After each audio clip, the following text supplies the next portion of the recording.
Hello guys, welcome back to my channel, Maison African Motives. Still working on mathematics N2. So in this platform we shall have a continuation from the part that we left on our previous class, where we were working on a factorization, that is how to factorize the expressions. So we're working with different type of expressions. So now we shall have a continuation working on quadratic expressions. So if you're new guys, you can consider watching the previous class, which is the class 11, so that you can learn how to just factorize basic expressions. So this is a continuation that you shall have.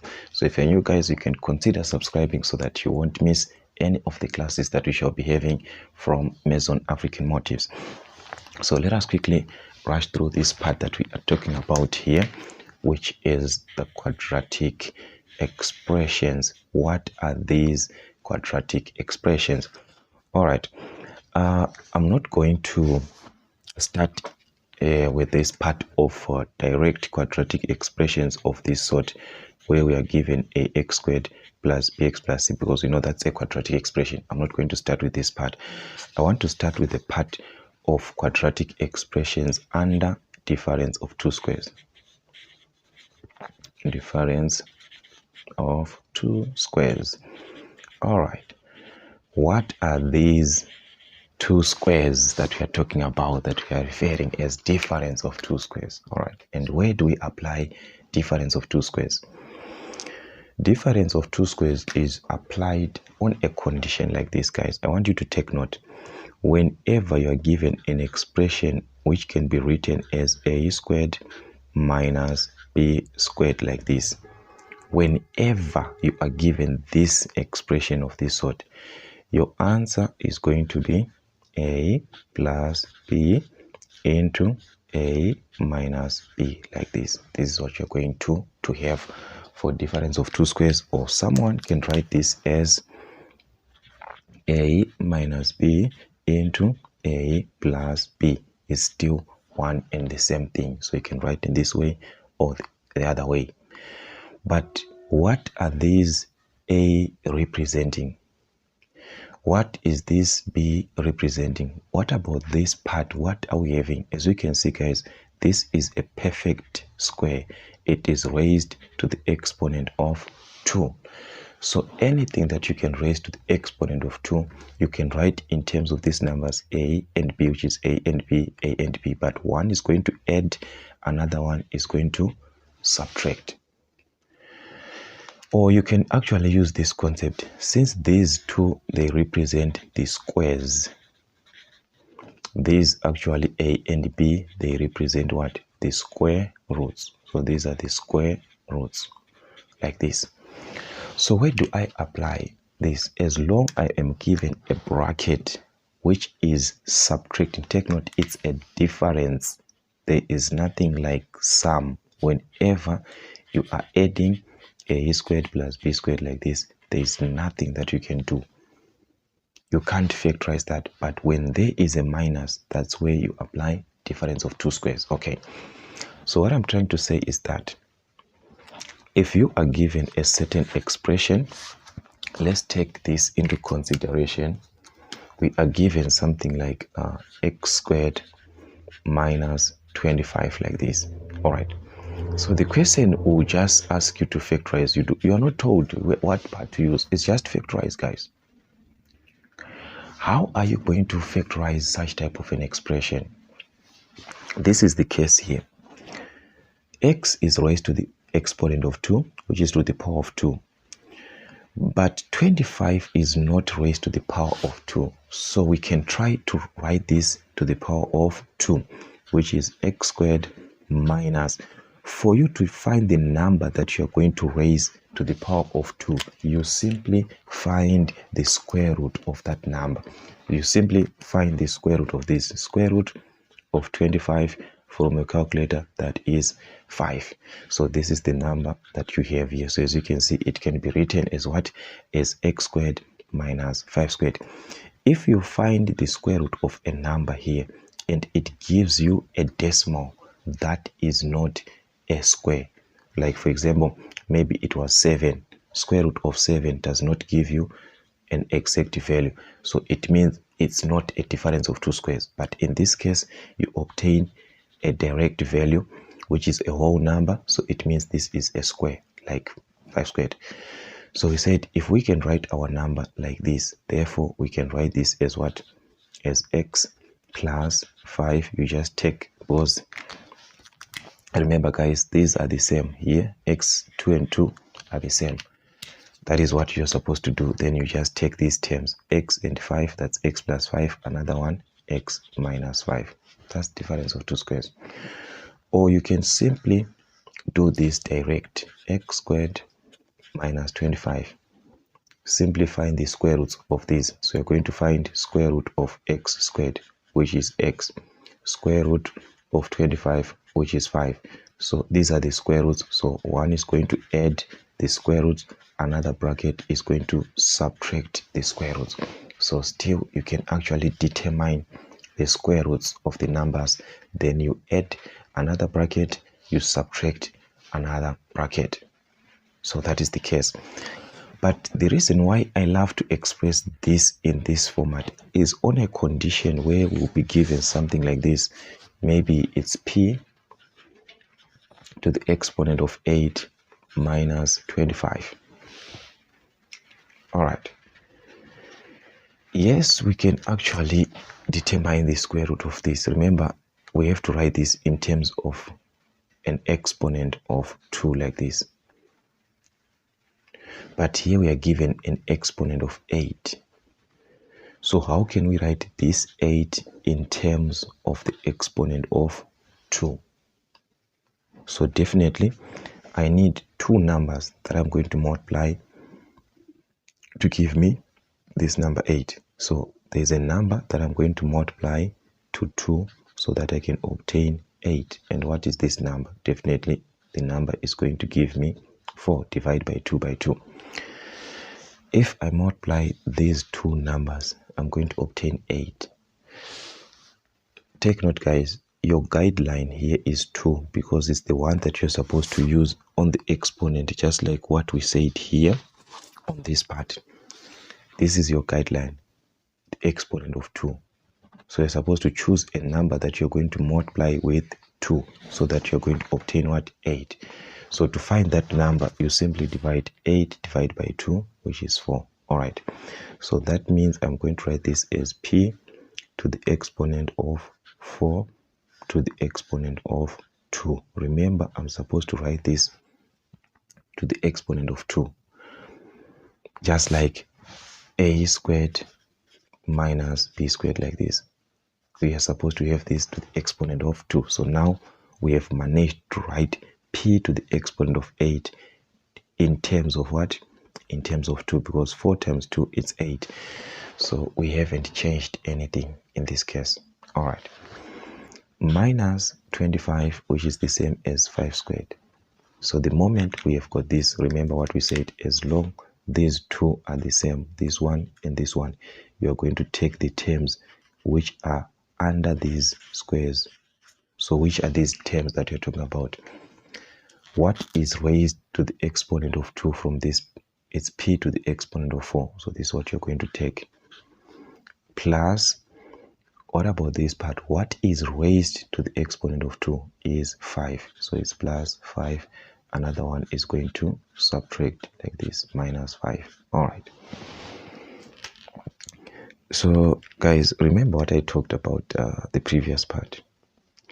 Yes, you factorized. So, but you have to try and cross-check if there can be any possibility of having another difference. For some cases, you can have another difference of 2 squares.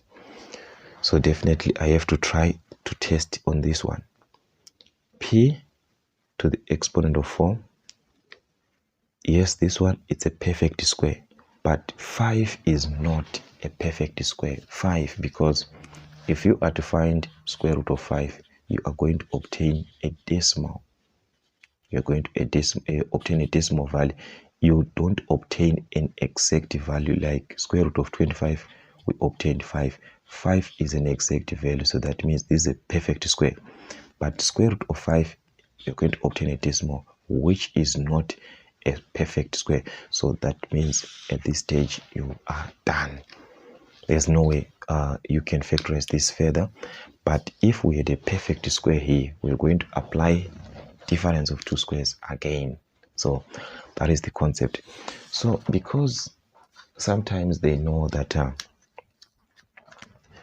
you actually cross-check for this, they can give you a question to factorize like that,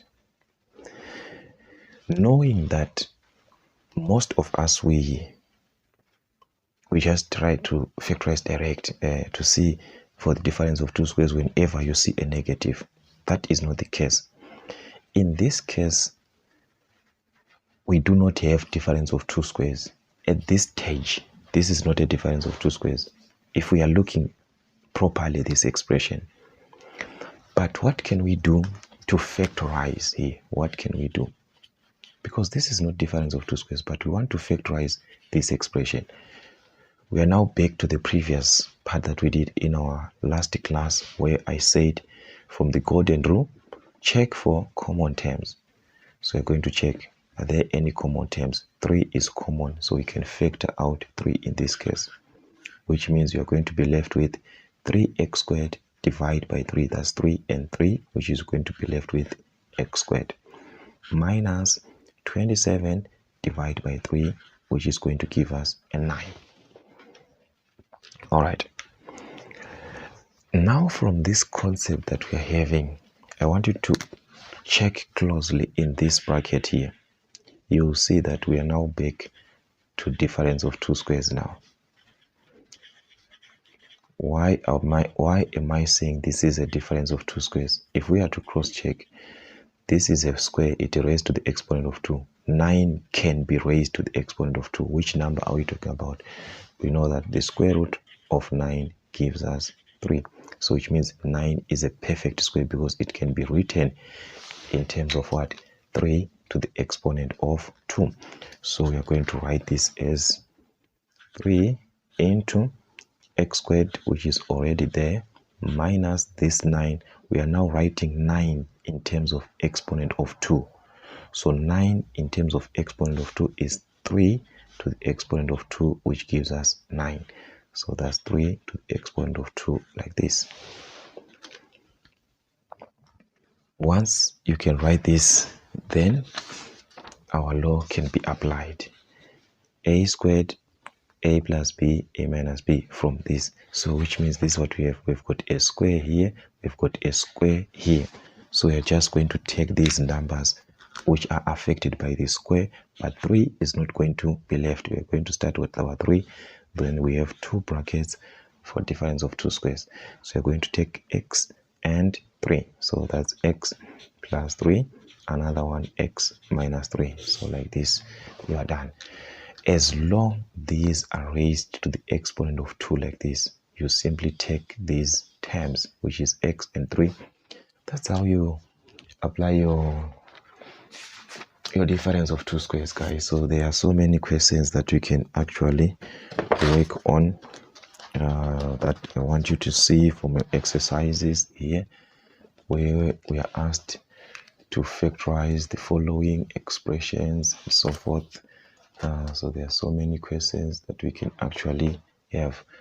Then here, take out the HCF and so forth. They asked to factorize and factorize and so forth and so forth. Okay, so I'm just going to take 1 or 2 questions from there so that we can see where and how do we apply this difference of two squares. All right,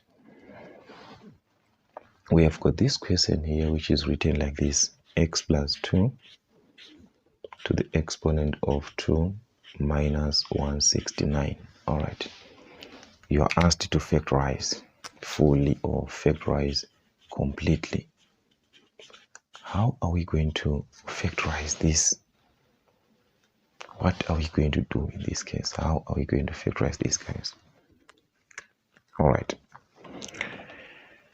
here we have x plus 2 raised to the exponent of 2, which is fine. We can leave it like that. But what about 169? Is it a perfect square? So we're back there. using your calculator, I want you to determine square root of 169. You are going to obtain 13 there. So which means if square root of 169 is 13, that means that 13 squared is going to give you 169. So I want you to prove using your calculator, are you obtaining 169? So if 13 squared is 169, therefore I'm going to replace this x plus 2 squared minus, in place of 169, I'm going to replace with the number with a square, which is 13 squared, like that. So as we can note, guys, this is our A, this is our B. So we are going to get rid of this because these are the same. So just ignore the exponents there because we've got 2 and 2. So we're going to have A plus B, which is our A, which is x plus 2. That's our A, plus B. Our B is 13, like this. All right. Into another bracket of A minus B. Take note. So it's going to be A. This is your A, which is x plus 2, minus B, our B, which is 13. Do not consider that sign. Just know one bracket is going to add A plus B, A minus B. But we can't leave this because, as you can see, inside the bracket, we've got some like terms that we have. So we can choose to leave it like that, or we can choose to combine, which is x plus 2 plus 13, which is 15, into x2 minus 13, which is actually minus 11. So we can actually leave it at that stage. So as you can see, guys, that's how they ask these questions. So they just want you to apply the concept, the law that you are given of a squared. As long as you can understand a squared minus b squared, then you are good to go. So we need to try as much questions. So you work on much questions, then we'll see together how you tried, guys. So I think that's what we can do in papers and so forth. So let's just see this part also under quadratic expressions, but this time we have got something of this sort from the general format, the one that I talked about in the first place, which I said we are not going to start with. Still, these quadratic expressions can be of this format now.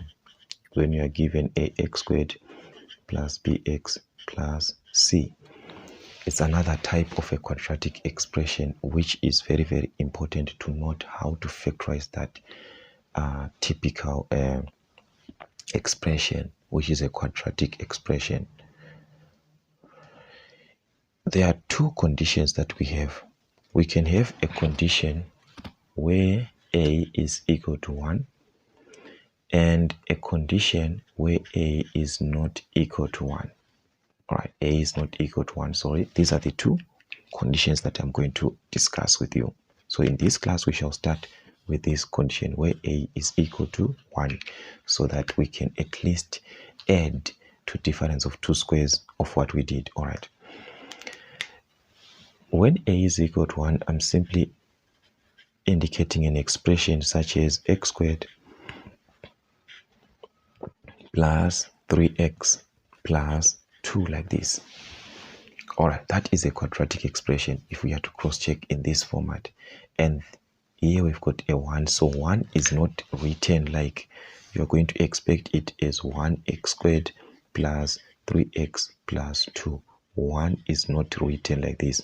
Whenever it is not written like this, you know that there is a 1 there. All right. So these are the typical expressions that I want us to focus with for this class. So how do we factorize such type of an expression? Okay, this is the case, guys. This type of an expression, you simply open two brackets. Okay, then you are going to put x in each bracket that you have. So you're going to put x in each bracket from this x squared. Okay, you put x here, you put x in the other bracket. All right, then follow these stages. You are going to focus with the constant term, which is this one. That's your constant 2. So I'm going to use this as an example, okay? So you're going to focus on this constant term, which is 2. So you're going to find factors of 2, which add up to the middle term, which is the middle term in this case is 3. So we need factors of 2 which add up to 3, which is a plus 3. So what are the factors, guys, of plus 2 which are going to give us a plus 3? What are the factors of 2? Factors of 2 or factors of a number, we are simply talking of numbers that you multiply to get that number. Those are the factors. So what are the factors of 2? We have got 2 and 1, minus 2 and minus 1. These are the only factors of 2 for now. But we need a condition. When we add, we are going to obtain a plus 3. So I want us to add these two, guys. Let's add. If you add this, you're going to obtain 3. If you add minus 2 plus minus 1, you're going to obtain minus 3. As we need a plus 3, so this is the one that you're going to take, which is 2 and a 1. So the sign here is plus 2 and this one is plus 1. A number, if it is not written as sign, it means there is a plus. So you're going to take these factors as they are. These are the factors that you're going to write in these two brackets. We said we've got 2 and 1. You're going to write these factors as they are in these two brackets, x plus 2, x plus 1. The factors as they are. So you have factorized the expression. So what is the case, guys?